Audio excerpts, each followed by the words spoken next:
Sustentáculos, por José Eli da Veiga. Professor José Eli da Veiga, bom dia. Enfim, temos sinais positivos e animadores no setor financeiro em relação à sustentabilidade? Bom dia, Quinto, bom dia a todos. Olha, dos sinais de que as coisas estão mudando muito em relação à sustentabilidade, particularmente, especificamente, ao principal problema da sustentabilidade, que é o aquecimento global, né? Então, tem surgido, como já foi dito aqui antes, uma série de sinais promissores, mesmo que muitos deles possam ser só retóricos, né? De setores que, ao contrário, durante muito tempo ficaram, no mínimo, distantes da questão, às vezes até hostis. E desses exemplos, um dos mais impressionantes é o do setor financeiro, que por volta de 2015, assim, nas vésperas do Acordo de Paris, né, de dezembro de 2015, no setor privado financeiro, ou setor financeiro privado, os sinais de que certas empresas estavam com muita atenção na questão da sustentabilidade, que estavam exigindo das empresas para as quais eles emprestavam ou as quais eles capitalizavam, estavam exigindo um certo comportamento responsável em relação ao meio ambiente. Esses sinais, como eu disse, já eram significativos em 2015 e, ultimamente, principalmente com o anúncio do principal fundo, o maior fundo de investimentos internacionais, o BlackRock, que entrou nessa linha no início deste ano, né?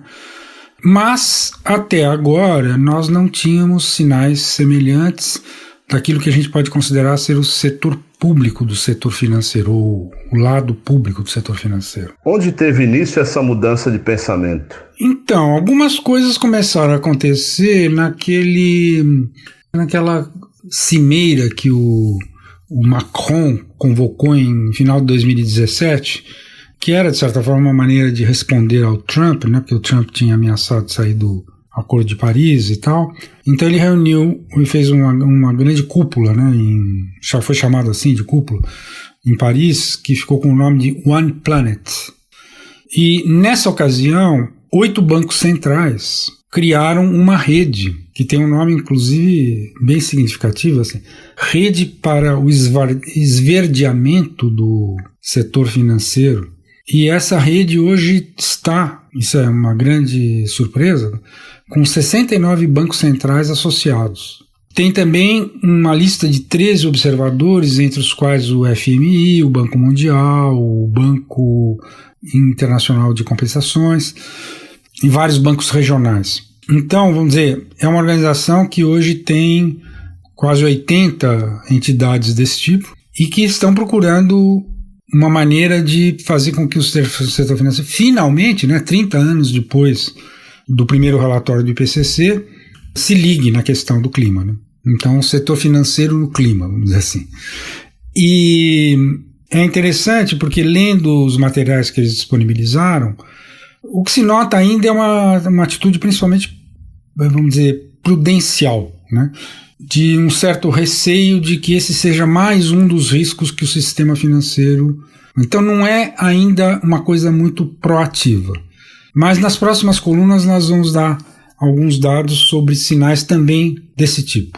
Muito obrigado e até a próxima. Mais informações sobre sustentabilidade estão disponíveis no site sustentáculos.pro.br e na página pessoal do colunista zeeli.pro.br. Eu, Antônio Carlos Quinto, conversei com o professor José Eli da Veiga para a Rádio USP. Sustentáculos, por José Eli da Veiga.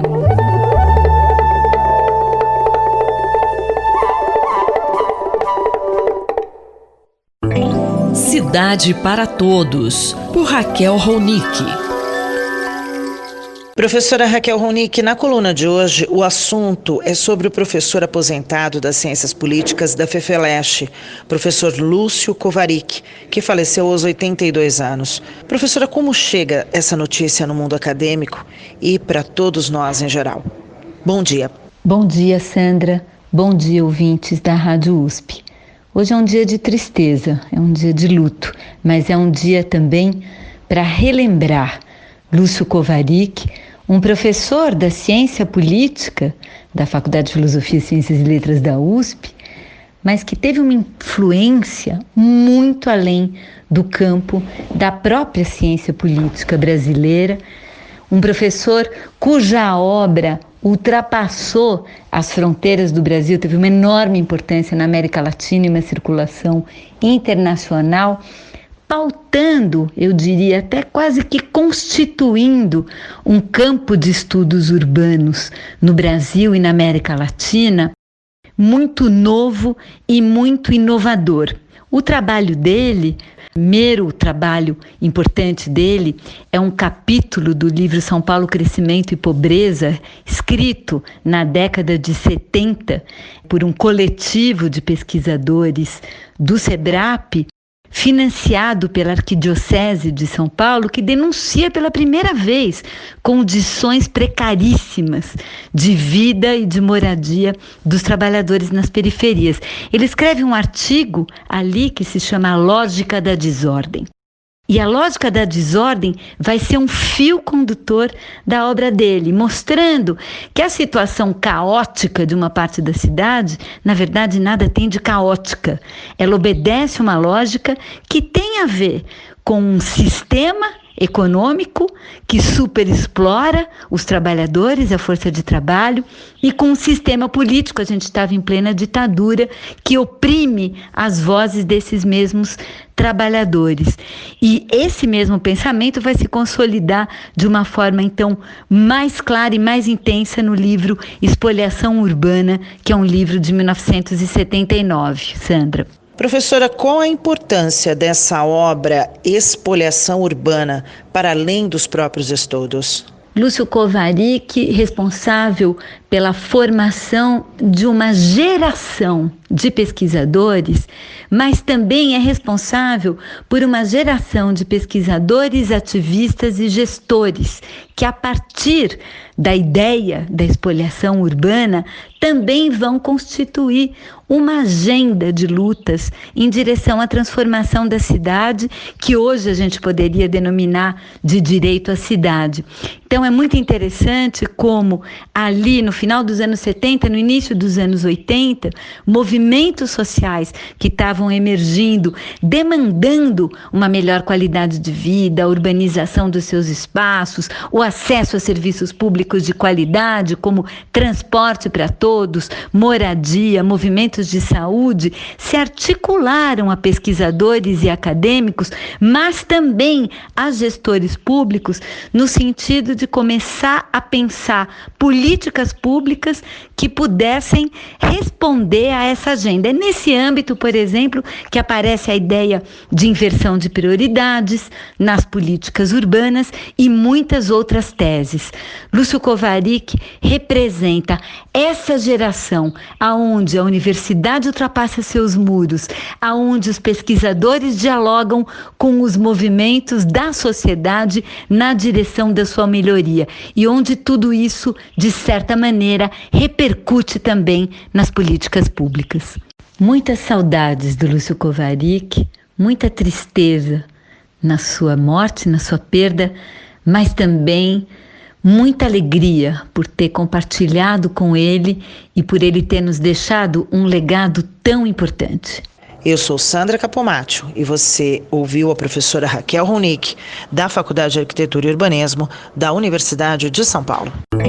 Cidade para Todos, por Raquel Ronick. Poder e Contrapoder, por André Singer. Professor André Singer, no começo desta semana, o presidente Jair Bolsonaro, em 2 oportunidades, atacou jornalistas. Como o senhor analisa estas declarações? Desde a prisão do ex-PM Fabrício Queiroz, em 18 de junho, o presidente Bolsonaro moderou a linguagem e parou de fazer provocações antidemocráticas diárias, que era o que vinha acontecendo desde meados de março, quando começou, na verdade, a pandemia e aquilo que eu tenho chamado de escalada autoritária. No entanto, agora o presidente voltou a usar uma linguagem desabrida e de ameaça a jornalistas. É interessante notar que especialistas internacionais que vêm estudando casos de regressão autoritária em países democráticos notam que a primeira vítima é sempre a imprensa. Eu acho que existem duas razões para isso. A primeira é que a imprensa ela é o veículo de todas as manifestações que procuram defender a democracia. Se você calar a imprensa, praticamente você faz cessar a movimentação de resistência ao autoritarismo. Em segundo lugar, se trata de um ataque a uma das liberdades civis mais básicas, né, que é a liberdade de expressão, um dos direitos constitucionais fundamentais numa democracia. Então, tanto de um ponto de vista quanto o outro, o que eu acho que essas declarações estão mostrando é que a ofensiva antidemocrática continua, ainda que agora de uma maneira menos visível do que era até meados de junho. Professor, na sua opinião, como a sociedade deve reagir a essa ofensiva? Nós estamos no Brasil em meio a uma luta que pode ser bem prolongada para preservar a democracia. Desde o início do governo Bolsonaro, nós temos assistido diversos tipos de ação, algumas retóricas, outras de ataques à democracia. Na verdade, o processo de desgaste da democracia brasileira vem desde aquilo que eu chamei de golpe parlamentar, que foi o impeachment da ex-presidente Dilma Rousseff em 2016. Mas é um processo que se acentuou fortemente depois da eleição do atual presidente da República em 2018. A única coisa que pode ser feita é reagir diante de cada um desses ataques, e as agressões aos jornalistas no começo desta semana fazem parte desses ataques, precisam ser contestadas pelas organizações da sociedade civil, mas não só pelas organizações da sociedade civil, mas também pelas instituições como o Poder Legislativo, o Poder Judiciário e outras. Na verdade, apenas se construir uma grande unidade em torno da preservação da democracia, nós vamos ser capazes de evitar que este processo resulte em um novo autoritarismo como aquele que nós vivemos por 20 anos depois do golpe de 1964. O cientista político André Singer esteve conosco aqui na Rádio USP e conversou comigo, Cido Tavares. Até a próxima semana, professor. Até a próxima semana. Poder e Contrapoder, por André Singer.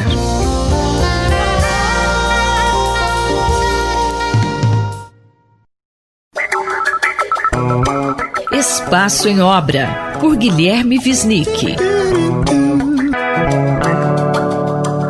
Olá, professor Guilherme Wisnik. Qual vai ser o tema da sua coluna de hoje? Bom, Márcia, minha coluna hoje é sobre o filme documentário Fome de Poder, do John Lee Hancock, The Founder, no título original em inglês. É sobre a cadeia de fast food McDonald's e está disponível no Netflix. É um filme muito interessante, ele mostra a origem, dessa marca revolucionária que surgiu em 1940 com dois irmãos idealistas e muito pragmáticos, e que criaram essa rede de fast food que vendia no balcão e as pessoas comiam de pé na rua. A grande inteligência deles ali era otimizar todas as cadeias produtivas, tirar do cardápio coisas que não vendiam tanto, waffles, acessórios, deixar só o essencial e fazer um serviço eficiente. Bom, isso funcionava, era uma loja, e a história muda quando surge um idealista vendedor de máquinas de milkshake, até então muito fracassado, chamado Ray Kroc, que recebe dessa loja a encomenda de várias máquinas de milkshake. Quando ele chega lá, ele percebe aquilo, entende a inteligência daquela loja e percebe e intui ali uma promessa de sucesso, E aí ele insiste muito para poder fazer franquias do restaurante por outras cidades dos Estados Unidos. Os irmãos resistem bastante, mas ele convence.